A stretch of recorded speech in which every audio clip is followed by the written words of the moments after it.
Saraswati. Saya Hairul Maulana. Untuk yang pertama, saya akan menjelaskan pengertian lembaga sosial menurut para ahli. Yang pertama ada Surjono dan Sukanto. Menurut Surjono dan Sukanto, pengertian lembaga sosial adalah himpunan menorma dari segala tingkatan yang berkisar pada suatu kebutuhan pokok dalam kehidupan masyarakat. Untuk yang kedua, menurut W. Hamilton. Menurut W. Hamilton, definisi lembaga sosial adalah tata cara kehidupan berkelompok dalam bermasyarakat, yang apabila dilanggar akan dijatuhkan berbagai derajat sanksi. Untuk yang ketiga, menurut Mayer Polak. Menurut Mayer Polak, pengertian lembaga sosial adalah sistem peraturan dan adat istiadat yang mempertahankan nilai-nilai penting. Selanjutnya, saya akan menjelaskan tentang tipe-tipe lembaga sosial. Yang pertama adalah lembaga sosial berdasarkan nilainya. 1. Lembaga sosial primer atau basic social institution. Lembaga sosial primer merupakan lembaga sosial yang bersifat mendasar dan pokok utamanya lembaga sosial primer ini untuk mengatur kehidupan masyarakat karena memiliki kaidah sosial yang tinggi untuk mengatur hubungan masyarakat. Keadilan sosial pada lembaga sosial primer ini ada di lingkungan masyarakat dan dibagi menjadi 4 sesuai dengan kaidahnya. 1. Kaidah agama. Kaidah agama merupakan kaidah yang mengatur hubungan antar individu serta Tuhan berdasarkan kepada seluruh ajaran serta larangan Tuhan untuk membentuk perilaku umat agar berguna bagi sesama. 2. Kaidah kesusilaan. Kaidah ini berasal dari dalam individu sendiri. Apabila proses internalisasi maupun nilai dan norma berhasil secara baik dan maksimal, maka individu tersebut dapat menjalankan kaidah kesusilaan dalam masyarakat. Contohnya seperti bersikap jujur, bertanggung jawab, dan disiplin. 3. Kaidah kesopanan. Kaidah kesopanan merupakan kaidah yang berhubungan dengan sosialisasi serta interaksi yang terbentuk melalui hubungan sosial yang terjadi di lingkungan masyarakat. Contohnya seperti sikap saling menghormati. Yang keempat adalah kaidah hukum, merupakan perangkat peraturan yang dibuat oleh pihak berwenang serta bersifat tertulis dan memaksa warga-negaranya untuk melaksanakan tata tertib terjadi di lingkungan masyarakat. Contohnya seperti sikap saling menghormati.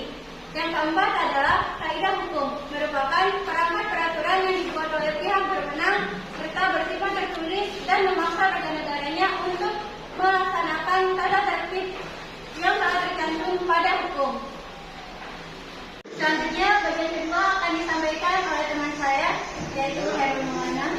Ini saya akan melanjutkan penjelasan dari teman saya, yaitu tentang lembaga sosial sekunder atau subsidi sosial institution.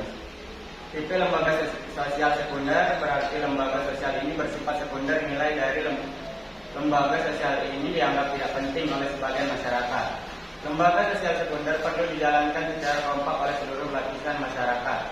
Karena apabila tidak dijalankan dan tidak dipenuhi, maka lembaga sosial sekunder ini tidak akan memberikan pengaruh yang besar pada kehidupan masyarakat.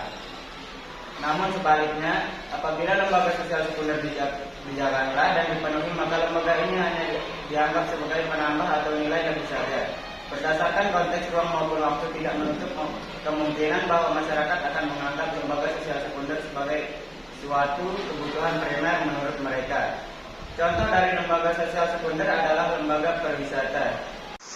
Lembaga sosial primer dapat berubah seiring waktu menjadi lembaga sosial sekunder karena perubahan pola pikir pada masyarakat yang terus berkembang. Contohnya seperti masyarakat tradisional yang menganggap bahwa pendidikan formal tidak terlalu penting. Selanjutnya saya akan menjelaskan tentang lembaga sosial berdasarkan perkembangannya. Lembaga sosial berdasarkan perkembangannya dibagi menjadi 2. Yang pertama disebut dengan Creative Social Institution, yang kedua disebut dengan Enact Social Institution. Creative Social Institution merupakan lembaga sosial tidak sengaja tumbuh serta berkembang dalam masyarakat. Lembaga ini terbentuk berdasarkan pola perilaku masyarakat yang telah mengalami integrasi kuat dalam kehidupan pada anggota masyarakat. Pola perilaku masyarakat lama-kelamaan dan tidak disadari akan berkembang menjadi sebuah adat istiadat.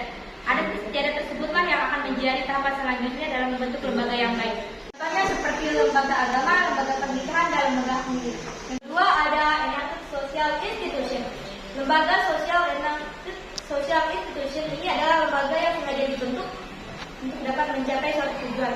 Lembaga ini berawal dari Creative Social Institution yang dilengkapi dengan struktur maupun sistem sosial di dalamnya. Contohnya seperti lembaga ekonomi yang memiliki fungsi untuk mengatur berbagai bentuk kegiatan seperti kegiatan produksi dan konsumsi dalam masyarakat. Sekian